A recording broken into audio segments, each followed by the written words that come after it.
Hello guys, स्वागत है आपका आपके ही यूट्यूब चैनल लॉजिकल क्लासेस में। मैं मनीष सर आज आपके लिए लेकर आया हूँ गणित से टॉपिक संख्या पद्धति का पार्ट सेकंड। तो हमारी वीडियो के अंत तक बने रहिए और यदि आपने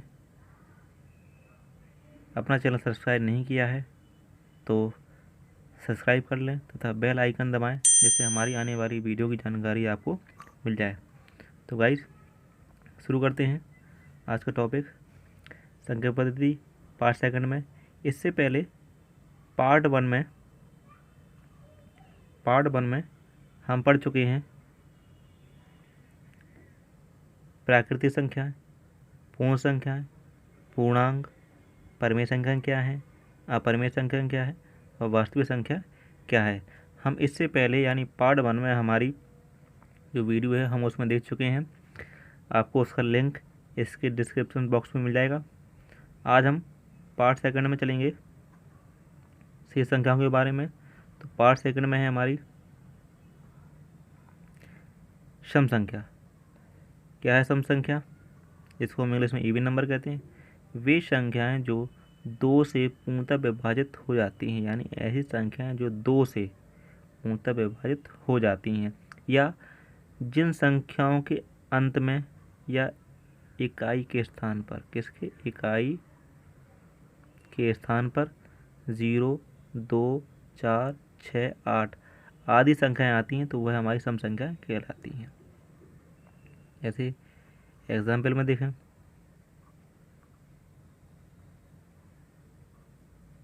जैसे ये 2, 4, 6, 8, 10, जैसे मान लो 216 इकाई के स्थान पे क्या है? 6 है। 6 हमारी क्या है? सम संख्या। यानी हमने कहा, या इसको हम 2 से डिवाइड करके देख लें तो 2 एकम 2, 0, 2 अट्ठे 16, तो ये हमारा डिविजिबल हो जाएगा। अब ये हमारी सम संख्या बन गई। अब इसके बाद विषम संख्या, ऑड नंबर। वे सभी संख्याएं जो 2 से पूर्णतः विभाजित नहीं होती हैं, यानी वे संख्याएं जो 2 से विभाजित ना हो, किससे ना हो? 2 से विभाजित ना हो, या उनकी इकाई के स्थान पर 1, 3, 5, 7, 9 ये डिजिट भी आ जाए आपकी, ठीक है, 1, 3, 7, 9 कोई भी डिजिट आ जाए तो वो हमारी विषम संख्या बन जाएंगी। जैसे एग्जाम्पल में ये दी है, या देख लें जैसे 315 है, तो यहाँ पे इकाई के स्थान पर क्या है? 5 है। 5 हमारी क्या है? विषम संख्या। तो ये भी हमारी पूरी विषम संख्या बन जाएगी। तो ये हमारी क्या हुई? विषम संख्या हो गई। अब अगली है आभाज्य संख्या, यानी प्राइम नंबर। प्राइम नंबर क्या है? वे सभी संख्याएं जो एक और स्वयं के अतिरिक्त किसी अन्य से पूर्णतः विभाजित ना हो, ठीक है, किस किस से हो? एक से हो और स्वयं से हो। बस ऐसी संख्या हमारी क्या हो जाएंगी? हमारी अभाज्य संख्या कहलाती है। जो ऐसी संख्या जो केवल एक से हो और स्वयं से हो। जैसे एग्जाम्पल में 2, 3, 5, 7, 11, 13, 19, या मान लो यहाँ 23 दिया है, तो ये 23 क्या है हमारा? ऐसी संख्या है जो केवल 1 से डिविजिबल होती है और स्वयं से होती है, और इसके अलावा किसी से है क्या? नहीं है ना। 23 के अलावा 47 ले लो, तो ये भी किसी से डिविजिबल नहीं है, तो ये हमारी क्या हो जाएगी? आभाज्य संख्या हो जाएंगी। तो आभाज्य संख्या से रिलेटेड कुछ पॉइंट हैं वो देखेंगे। पहला, 1 ना तो अभाज्य है और ना ही भाज्य है, ठीक है। एक ना तो अभाज्य है और ना ही भाज्य है। अब एक क्या है? देखो पहले बताया ना, विषम संख्या है, एक विषम संख्या है। ऑप्शन नंबर 2, केवल 2 सम अभाज्य संख्या है। 2 एक ऐसी संख्या है जो केवल सम है और अभाज्य भी है। 1 से 100 तक केवल 25 अभाज्य संख्या है। यदि हम 1 से 100 तक काउंट करेंगे तो 25 हमारी टोटल अभाज्य संख्या हो जाएंगी, और 1 से 50 तक बोले 15 है, ठीक है। तो ये इस टाइप के क्वेश्चन हमारी परीक्षाओं में आ चुके हैं गाइस। इसके बाद अब चलेंगे भाज्य संख्या, यानी कंपोजिट नंबर। वे सभी संख्याएं जो एक और स्वयं के अतिरिक्त कम से कम एक अन्य संख्या से भी और डिविजिबल हो जाए। यानी या ये कहते हैं हम कि अभाज्य संख्याओं को छोड़ के सारी संख्या क्या होती हैं, भाज्य होती हैं। अभाज्य और 1 को छोड़कर सभी संख्या क्या होगी, हमारी भाज्य होंगी। जैसे एग्जाम्पल में 4 दिया है, 15 दिया है, 25 दिया है, या 3 या मान लो 35 मान लो, तो ये 1 से भी है, स्वयं से भी है, लेकिन किसी अन्य संख्या यानी 5 से भी है और 7 से भी है, तो ये हमारी भाज्य संख्या यानी कंपोजिट नंबर हो जाएगी। अब हमें अब देखना कि हम भाज्यता की जांच कैसे करते हैं कि भाई ये संख्या किस डिजिट से भाज्य है या नहीं है, ये सारी चीज़ें हम देखेंगे। तो हमारी ये भाज्यता की जांच यानी टेस्ट ऑफ डिजिबिलिटी। तो देखेंगे पहली है 2 से भाज्य। ऐसी कौन सी संख्या है जो 2 से भाज्य होंगे, तो यदि दी गई संख्या में इकाई के स्थान पर सम संख्या हो या वह संख्या 2 से भाज्य क्या हो, इकाई के स्थान पर क्या हो, सम संख्या हो। अब सम संख्या जानते हैं क्या होती है हमारी, 0 होती है, 2 होती है, 4 होती है, 6 होती है, 8 होती, तो ये हमारी क्या है, सम संख्या है ना। तो यानी ये सभी संख्या हमारी 2 से भाज्य हो जाएगी। जैसे एग्जाम्पल में देखें, जैसे 212, तो अब देखें इसमें लास्ट में क्या है, 2 है, तो यानी ये क्या हुआ, 212 सम संख्या हुई, तो ये हमारी 2 से भाज्य हो जाएगी। फिर इसके बाद 3 से भाज्य। 3 से भाज्य कौन सी है, देखेंगे यदि दी गई संख्या में सभी अंकों का योग 3 से विभाजित हो, योग अंकों का योग किससे हो, 3 से विभाजित हो, तो वह हमारी 3 से भाज्य संख्या हो जाएगी। अब एग्जाम्पल देखें, एग्जाम्पल जैसे ये है 1572, ये वाली संख्या ले लो, ठीक है। अपना संख्याओं का योग, यदि इन संख्याओं को जोड़ दें, इन सभी संख्याओं का योग कर दें यानी इनको प्लस कर दें, तो 1 और 5 बोले 6, 6 7 13 और 13 2 15, तो इनका योग किया तो क्या आया, 15 आया। तो 15 3 से भाज्य है, बोले हाँ है, क्यों, 5 बार कर किया, तो ये हमारी क्या हो जाएगी, हमारी ये 3 से भाज्य हो जाएगी। ये वाली संख्या हमारी 3 से भाज्य हो जाएगी। हमें 3 का भाग करके नहीं देखना, हमें इन संख्याओं को जोड़कर देख लेना है। फिर अब इसी के बाद देखेंगे 4 से भाज्य। ऐसी कौन संख्या जो 4 से भाज्य है, तो यदि दी गई संख्या में इकाई व दहाई के अंकों द्वारा बनी संख्या, इन दोनों के अंकों द्वारा जो संख्या बनी होगी वो हमारी 4 से विभाजित है यदि, तो वह 4 से भाज्य होगी, 4 से भाज्य होगी। अब कैसे, एग्जाम्पल देखें, एग्जाम्पल में जैसे यहाँ पे दिया है 2616, तो क्या है, इकाई और दहाई। इकाई दहाई से कौन सी संख्या मिली, मैंने कहा 16 बनी ना। अब क्या 16 4 से भाज्य है, विभाजित है, तो बोले हाँ है, क्योंकि 4 बराबर करेगा 4 छको 16, तो बस यानी ये हमारी जो 26 16 है, ये वाली संख्या जो है हमारी वह क्या है, 4 से भाज्य हो जाएगी। अब देखें 5 से भाज्य। 5 से भाज्यता में क्या है कि दी गई संख्या के इकाई के स्थान पर 0 या 5, इकाई के स्थान पर 0 या 5 है, तो वह 5 से भाज्य हो जाएगी। जैसे ये संख्या मान लो हमने यहाँ 1225 मान ली, तो यहाँ इकाई के स्थान पर क्या है, बोले 5 है, तो ये 5 से भाज्य हो जाएगी। या यहाँ मान लो 120 ले लिया, तो इकाई के स्थान पर क्या 0 है, तो ये भी 5 से भाज्य हो जाएगी, ठीक है। अब इसके बाद 6 से भाजता देखेंगे। 6 से भाजता, अब हम देखेंगे 6 किन किन संख्याओं से मिलकर बना, बोले 2 और 3 का मल्टीप्लाई बन के बना है, 2 तिया या 2 3 जैसे होता है, तो यानी इसमें 2 की डिविजिबिलिटी भी हो और 3 की, तो 2 की डिविजिबिलिटी क्या हो, जो दी की संख्या 2 और 3 से पूर्णतः विभाजित हो जाए, यानी 2 की डिविजिबिलिटी क्या है, संख्या क्या हो, सम होनी चाहिए, क्या होनी चाहिए, संख्या सम हो, और उनका जो योग हो वो 3 से डिविजिबल हो, यानी संख्या क्या हो, सम हो और 3 से डिविजिबल हो। तो देखें एग्जाम्पल में दिया जैसे मान लेंगे, एक मिनट रुकना, एग्जाम्पल में एक अच्छी संख्या लेंगे, जैसे ये ले लिया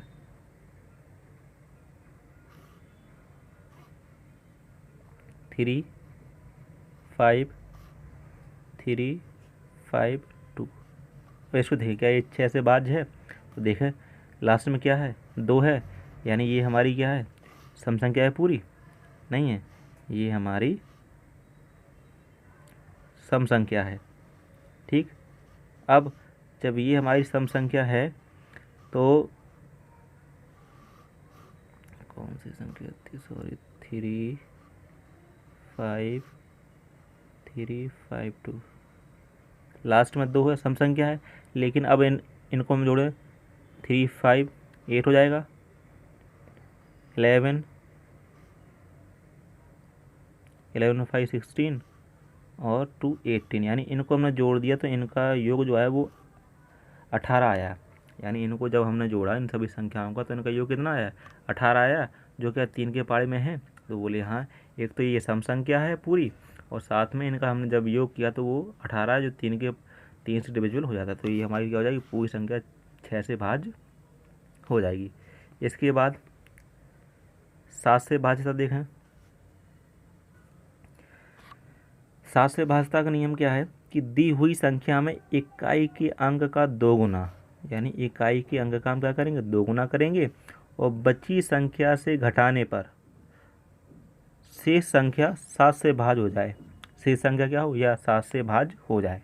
ठीक है, यानी इकाई के अंक का 2 गुना कर दें और शेष जो संख्या बचे उसमें से ये 2 गुना घटाने के बाद जो शेष संख्या बचे उसे हम 7 से भाज्य कर लेंगे।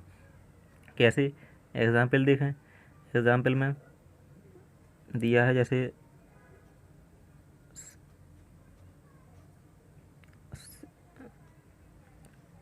6706 ये दिया है। ठीक है,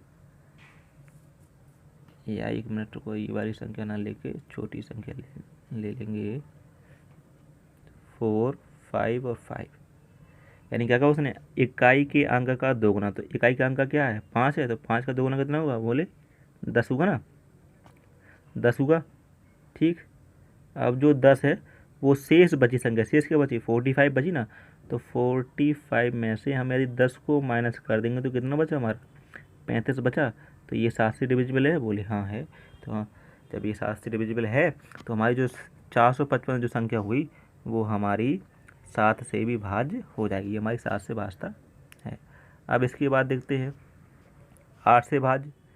दी गई संख्या में अंतिम 3 अंकों द्वारा बनी संख्या यदि 8 से भाज्य है तो वह 8 से विभाजित है तो वह 8 से भाज्य होगी, यानी अंतिम 3 अंक कैसे, एग्जाम्पल में देखें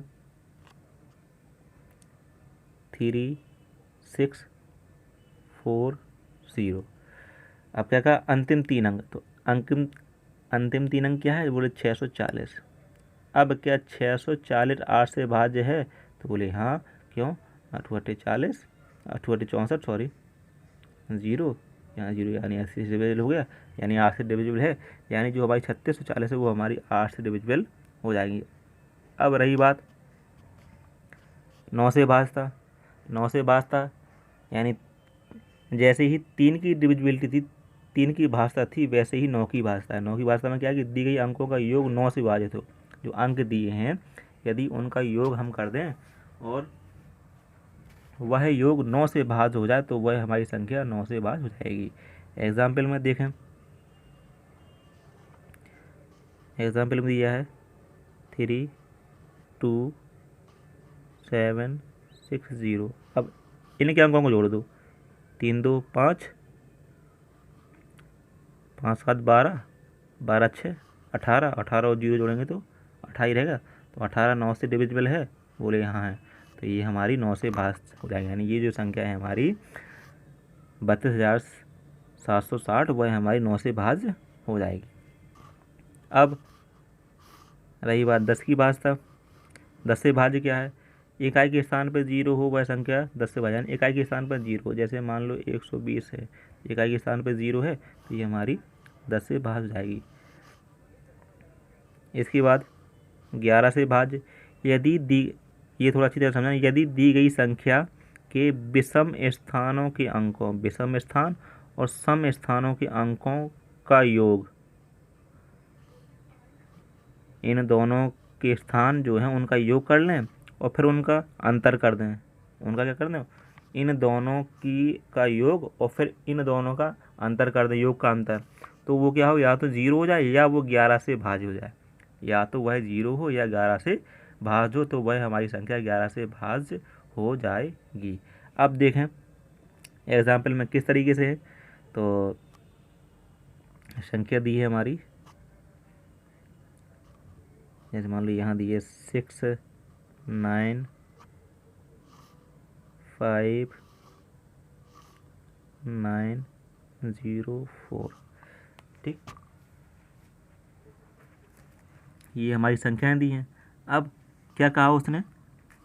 विषम स्थानों तथा सम स्थानों का योग। विषम स्थान जैसे पहला, तीसरा, पांचवा। सम स्थान दूसरा, चौथा और छठवां। इनका यदि योग कर दें तो योग कितना है? देखो पहला यानी 6 5 11 और 11 को 0 में जोड़ेंगे तो 11 आएगा।